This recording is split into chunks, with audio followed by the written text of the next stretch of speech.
Friends, today's NRI Summer program from Los Angeles brought to you commercial free by listeners like you.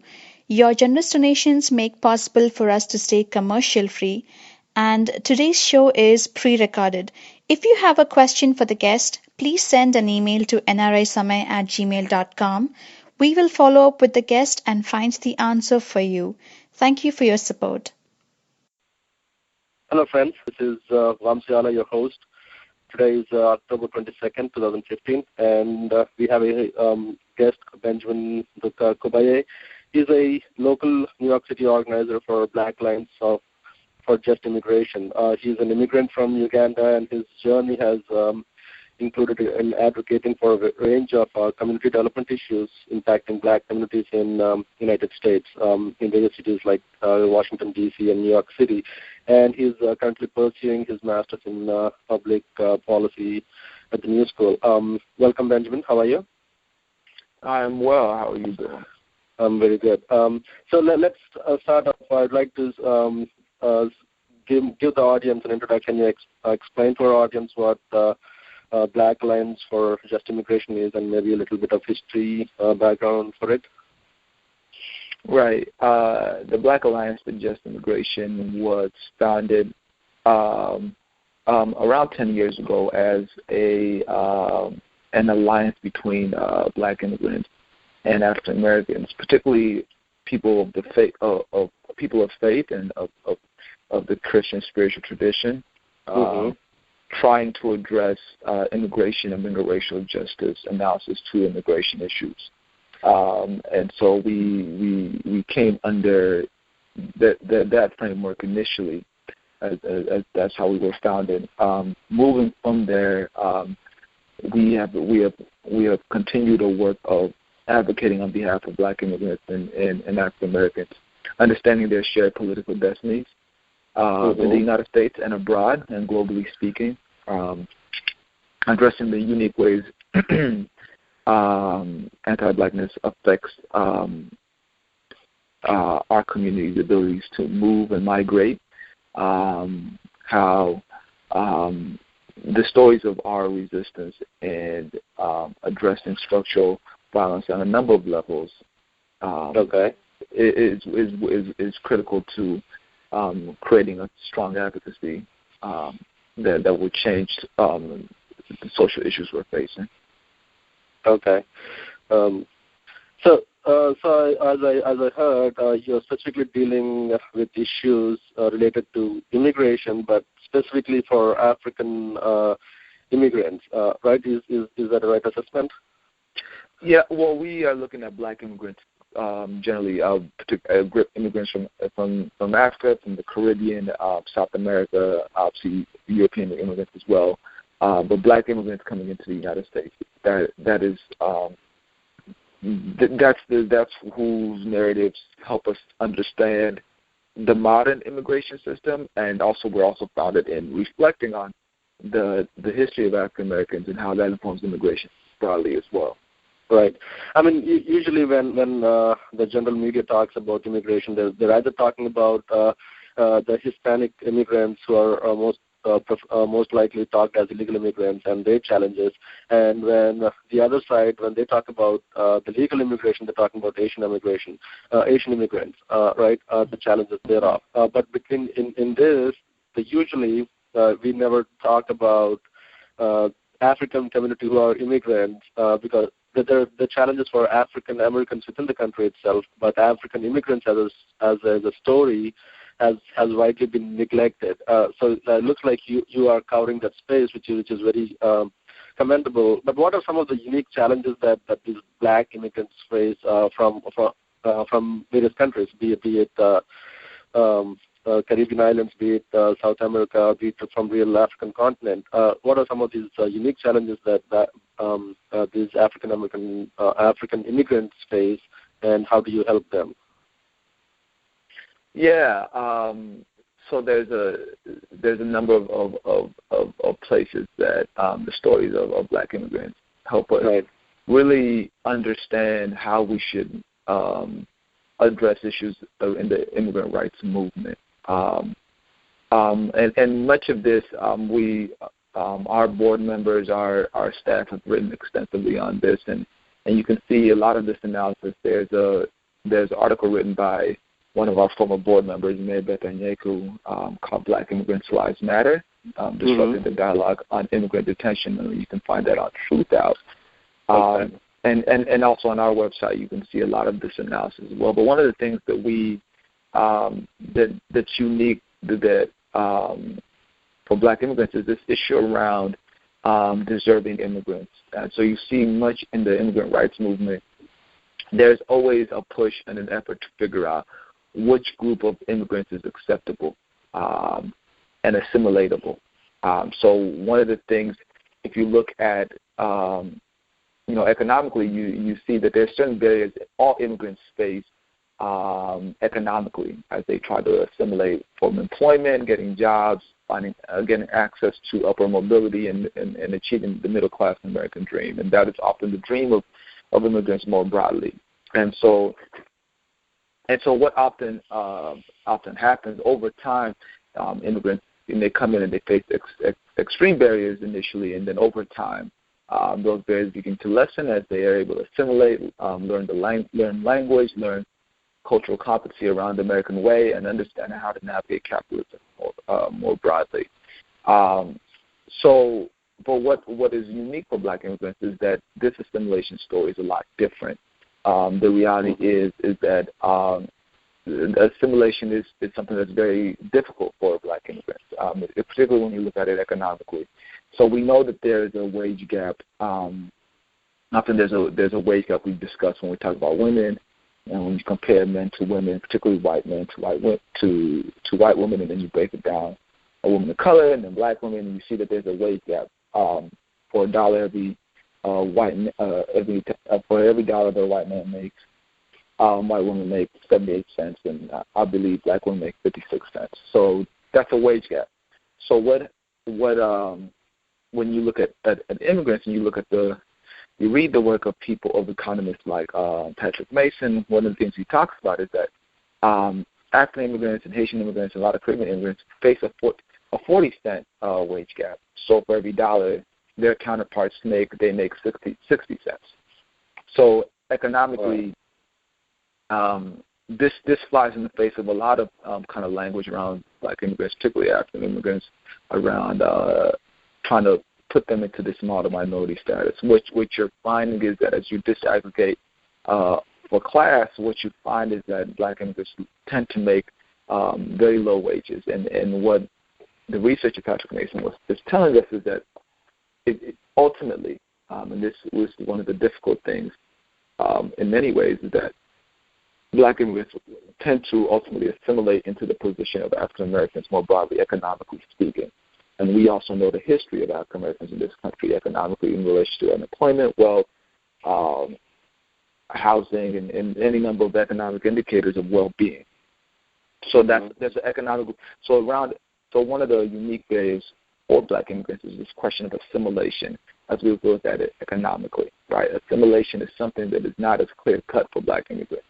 And there's an argument. Some say that it's not a possibility. Some say that it is. But ultimately, it's a difficult thing that is not the same that experience for other immigrants. And then also this question around criminality. In looking at who's acceptable, immigrants often have to make the claim that, and it's often you will hear in immigrant rights spaces, that immigrants commit less crimes than the native population. Right, that they're not the criminal element.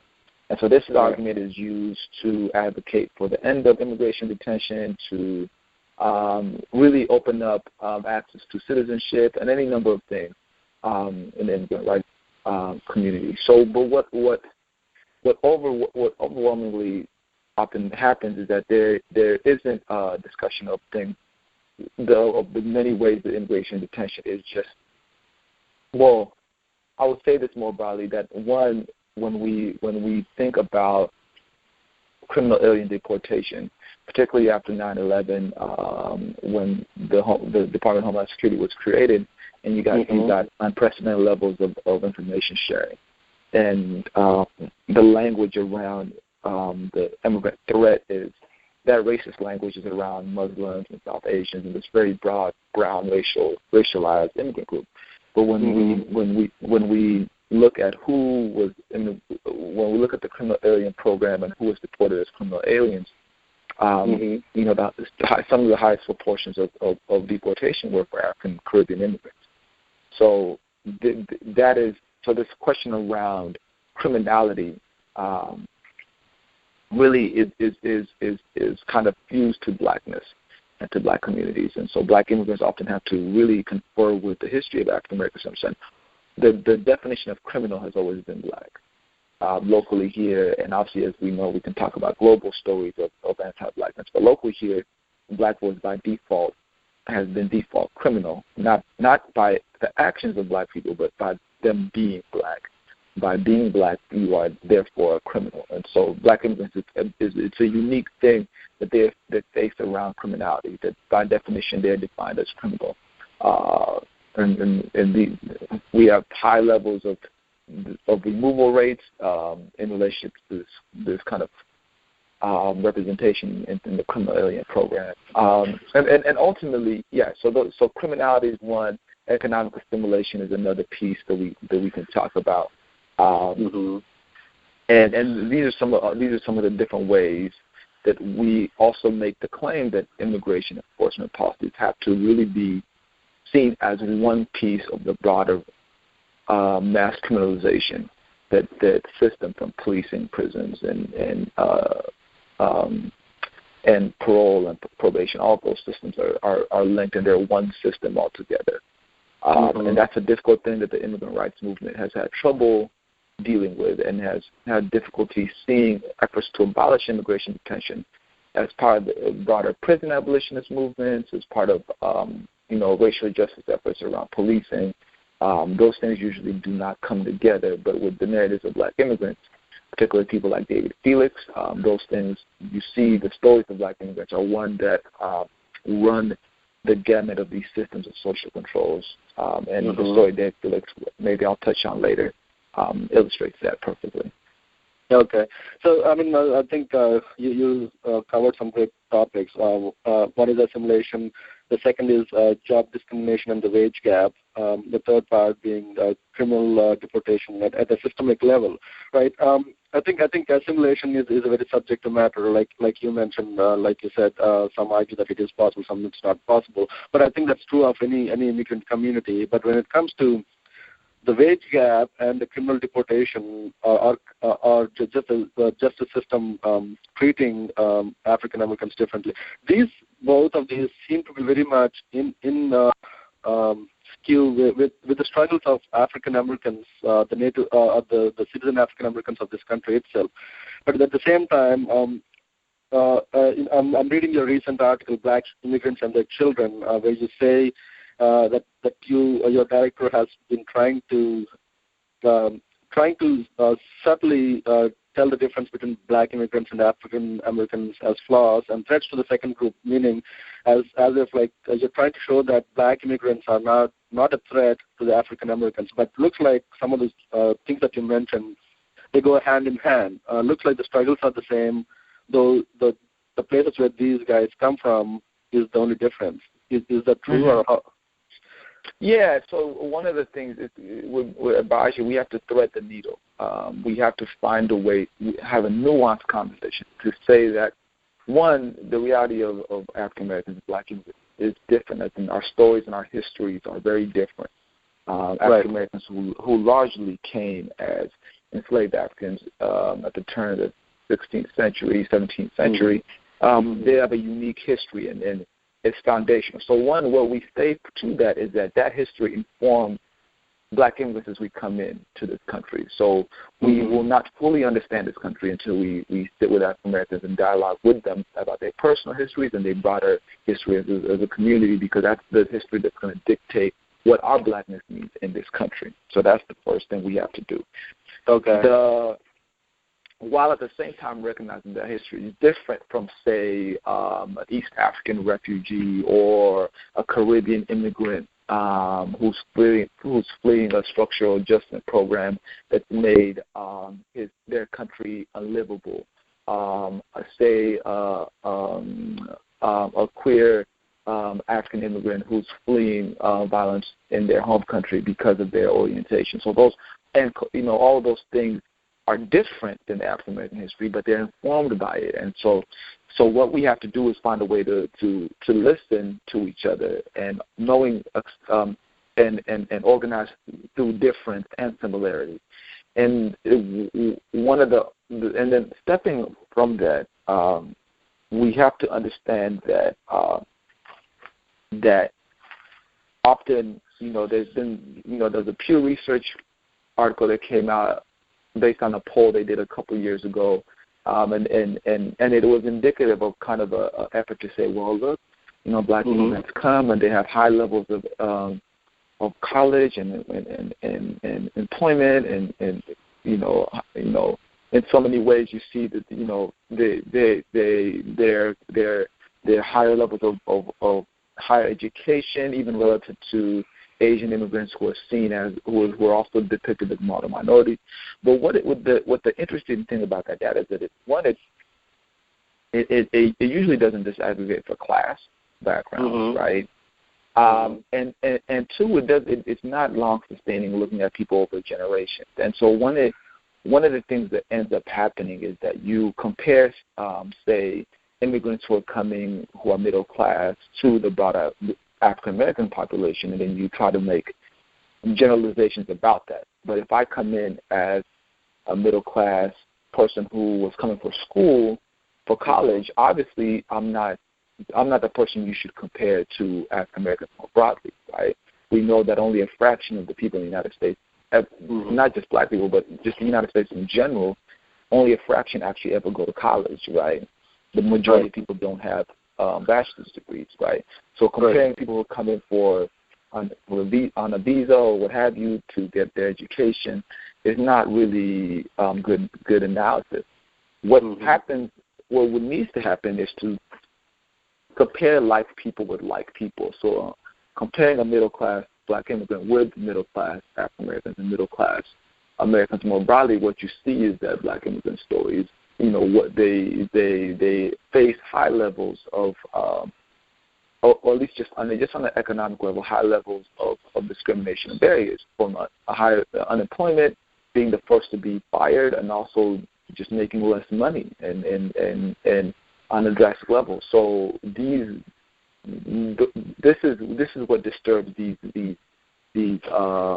myths of a modern minority status. And then when you look at over the duration, when you look at criminal justice, then you see high levels of contact with the criminal justice system, which immigration detention is just one piece of that. So with the argument we make is that, one, we kind of we obviously push back against nativist claims that, these Black immigrants are coming in and displacing African Americans, because that's completely wrong on all levels.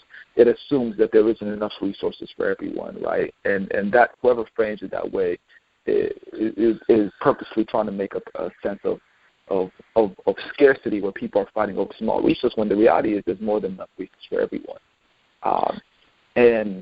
And two, ultimately, the reality is that the stories of Black immigrants can't be used to disparage African Americans, because the reality is that the Black immigrants, as we discussed, are experiencing incredible hardship from their home countries, and then also when they come to the United States. So that's kind of the nuance we try to create, is understand the differences between these communities, and then uniting against addressing anti-Blackness in all of its forms, and then two, also knowing that our differences do not reflect flaws in either group.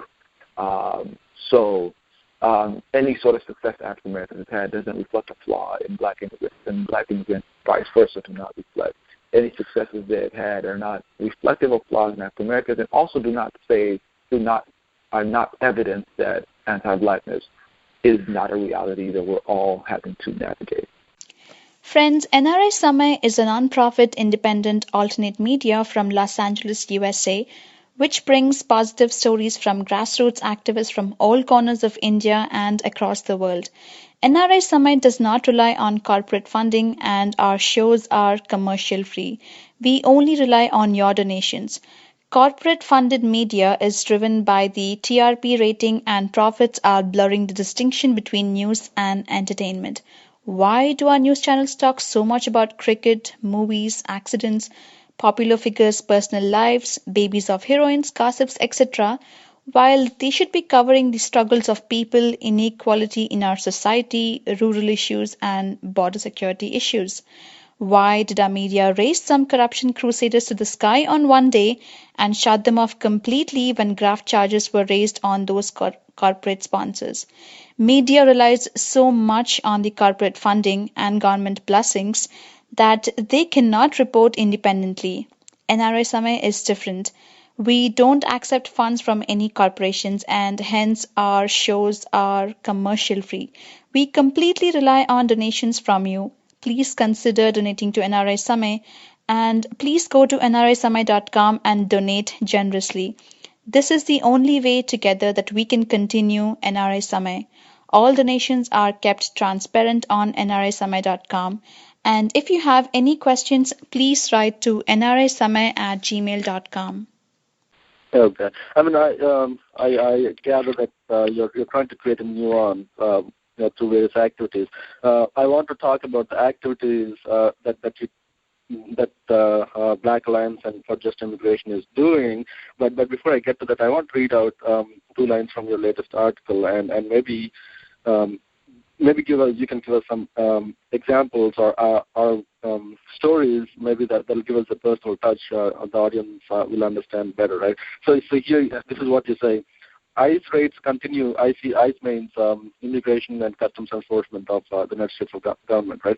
ICE raids continue to separate Black immigrant families in New York and take the lives of African Americans in Detroit. And then the second sentence continues. David Felix is buried now, far from home, and his story is still yet unfinished. Can you tell at least one example from the New York and Detroit and who this David Felix is and what his story is, please?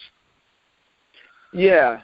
So David Felix was a Haitian immigrant who came to the United States and was living in New York. And this was someone who was a member of the large homeless and runaway youth community in New York. And David Felix experienced like high levels of interaction with the police. He had been in immigration detention. He had been in Rikers, and at the moment he was living in supportive housing, trying to address the number of not just his housing but also his mental health needs. And so ultimately his story kind of reflects kind of the way in which the narrative of Black immigrants are able to contain the entire system as criminalization. So you see that he has high levels of interaction with the police. He's been to public prison and also has been to immigration detention before. So all of these things you see are one narrative, and these systems work together. What was the reason for his detention, though? Were they just randomly picking him up? Was there So it starts with interaction with the police, and then it goes on from there. And so for your listeners, if you look up the story of David Felix online, we have a lot of extensive stories in Vice, in the New York Times, and in the Guardian, not the New York Times, the Guardian and Vice, and then we're still doing a fundraiser for his family right now to address a lot of the costs they had because his family is in Haiti, and so he was living in a supportive housing. And the police came in on the pretext of, addressing a purse robbery, a purse snatching. So that was the issue at hand. That they thought that they could come into a supportive housing building without a warrant, without any warning, and so they came into his building. Ultimately, they tried to come through his door. He in fear of his life, he ran. And ultimately, they killed him in the lobby of the supportive housing. And so that was the reality for David Felix, and so there's a lot in that story that is so familiar to us, from the police brutality that has animated the current movement for Black Lives, and groups like Black Lives Matter that also we are a strong partner with across the country, and then ultimately in immigration, in the immigrant rights movement. This is a critical story because he was dismissed initially because he was seen as a robbery suspect, and the mainstream media kind of followed the police stories without critiquing the police or questioning them and how they reported his story, and they ultimately just reported as a robbery suspect who was killed after attacking the police. So there was no sense of his family, who he was, who were his friends, how he came to be, and how he arrived at this moment. None of that, all of that was erased because he was simply a criminal who deserved to be killed. This is the story of Black immigrants, which echoes much of the history of African Americans in this country. With people like Maya Hall, Rukia Boyd, Tanisha Anderson, Natasha McKenna. Any number of people that you have heard whose stories have come out being killed by police because they were seen as criminal and or frightening in some way. Right. And that is the narrative that was gone out about David Felix, to the point of saying that he individually was a threat to these two veteran detectives, was a physical threat to them, and you can see that narrative play out in the articles that we had done online. And so that's the story of David Felix. There is much for us to reflect on that. His family, as a member of the homeless runaway youth family, his family hadn't heard from him for years actually, and they didn't get word from him until they heard that he was killed. And so right now we're in the midst of raising funds for his family to address this issue more broadly, and to get some sense of justice for them as they try to navigate the consequences of his death. And they're in Haiti, and so they have to come to the United States, deal with lawyers, do so much work that a family parents should never have to bury their children, as often said. But this is another chapter in the long history of anti-Black violence in this country. And that story is horrifying, to say the least. But you say his story is still yet unfinished. So are you trying to bring justice to his family somehow? Try to bring the police to the court system and get some justice? Is that why it is unfinished? Yeah. So his story is unfinished for two reasons. One, there is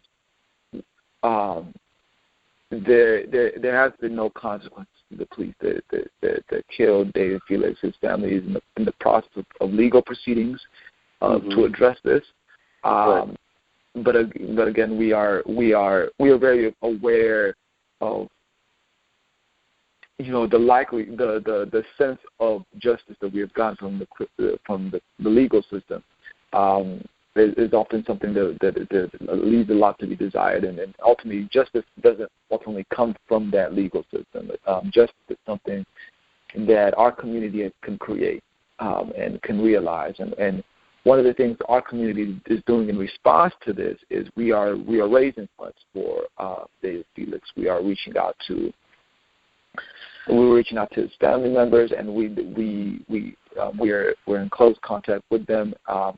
And we're trying to raise funds for them to address the funeral costs, address travel costs that they've accrued, address all of the numbers of just expenses that come with the death of a family member and these legal proceedings that happen. And also we want to show an expression of our love and care for them, because ultimately that is how we define notions of justice, is a community coming together to show that someone's life mattered to someone, and to our extended family in Haiti, we're trying to express that.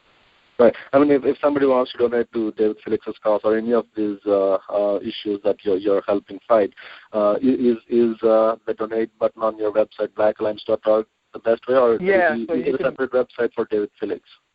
Yeah, we can. There's if you go right now, there's the donation option is at razoo.com, razoo.com, and you can look up the Justice for David Felix, and you can see the amount of money we're trying to raise. We're still trying to cover $10,000 in costs that are still not yet covered. We have raised around $10,000 as well. A little over 10,000. We need another 10,000, and so you can read the story there. You can get links and information, just details about his story and about his life. You can see the different groups that are working to support him, like groups like obviously the Black Alliance for Just Immigration, but Streetwise and Safe, who work with him, who provide a lot of social services that he used. The local Black Lives Matter chapter. Million Hoodies, any number of groups that you can have participated to lift his life up and to bring his community support. Because again, that like many immigrants, they did not expect this sort of violence to happen. And as his mother and father are about to mention, they were surprised that their child can be killed and nothing and no justice come from it. And it be seen as a normalcy, and so that is one of the things that they've had to contend with. But again, it reflects the story of so many Black immigrants who come to the United States. Right. We talked about a lot of things. I mean, we talked about some of the issues that Black immigrants face, and we spoke about a particular case, David Felix. But I think you briefly touched upon how you go about doing these things to help support the cause. Can you explain a little bit more detail on what are some of the activities that our campaigns or that Black Alliance does in support of the causes that you do? Your website says that you're trying to build coalitions and initiate campaigns among communities. So can you expand on that, please? Yeah, I mean, one example is our Safety Beyond Policing campaign that here in New York City that was central to our work. It's been going on since, I want to say, January of this year. And so on our Safety Beyond Policing campaign, initially we started off as an effort to address attempts by City Council and the Mayor and the Commissioner Bren to add 1,000 police officers to the NYPD. Okay. This was 1,000 police officers at a cost of around $100 million a year. And so we were trying to resist this effort. And not only were we saying we don't want the addition of more police officers because the police brutality our community is faced and the mass incarceration and criminalization and immigration detention and all of these systems of violence that we continue to just really be having to resist continually. We also were saying we want that $100 million that would have gone to adding 1,000 police officers to invest into our communities because we understand, one, that we do have needs for safety. We do have issues of violence in our community. We do have issues of need. But that we are the ones who can address those issues. The community defines safety. And so one of the things we were saying was that $100 million could be used for other things that would actually make us safer. For example, one of the things we had said, $100 million could have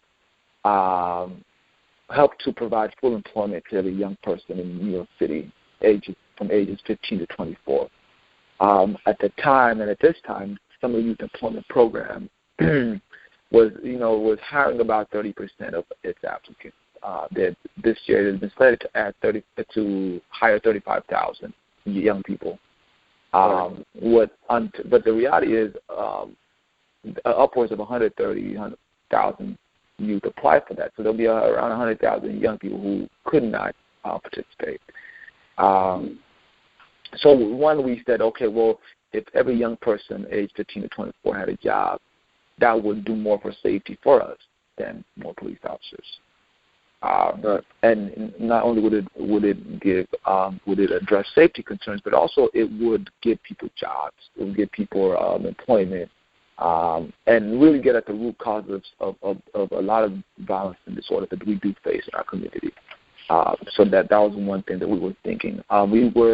We talked about a number of things. We wanted that money to provide legal counseling for immigrants, free legal counseling for immigrants and for anybody that needs it. We wanted that money to provide supportive housing for victims of domestic violence and for women and queer and trans people who are experiencing a lot of violence in the home. Supportive housing is something that's very minimal that they need access to if they can be safe. So that's one thing we were talking about. We talked about education. We said that if there at some point there was reports of about 90 schools in New York City that was quote unquote seen as underachieving and threatened to be closed. So we said, well, that $100 million could hire around 2,000 teachers, looking at median salary for teachers. And so adding more teachers, what could that do? That could give us smaller classroom sizes. That could give special attention to youth who have learning disabilities, who have any number of emotional needs, or even special education teachers. Like this could really change the lived experience of the most marginalized communities that are experiencing these sorts of hardships. So we were saying that we have our own definitions of safety, and it goes beyond policing, that it doesn't involve policing. It's all about resources. It's all about empowering people who address any number of issues of concern, from street harassment to domestic violence to gang violence. Any number of these issues can be addressed if community members are given resources. And policing is not a side of safety for us. And so we were looking to kind of shrink the footprint of policing. At the end of that fight, as we got closer down to the budget hearing session, we initiated a campaign that involved a lot of direct actions. You can see a lot of our direct action on a lot of media sites from CBS. You can just go online and you look up No New NYPD. You will find a lot of the direct actions we were doing in the street for months on end to kind of make this the issue in the budget hearing session. Along with direct actions that were in the street, we did a lot of visuals. People saw us on social media. We got to put up a lot of graphics. We did a lot of town halls. We called in the city council members. We called into the mayor. We called into the Speaker Melissa Marguerito's office to make this point clear that we do not want the expansion of the police force. We want more resources. Ultimately, at the end of this at the budget hearing session in July, I believe, the city council voted on the budget, and they all voted for the additional officers, except for a city council member Inez Barrett. And not only did they decided to add 1,300 officers at a cost of over $220 million.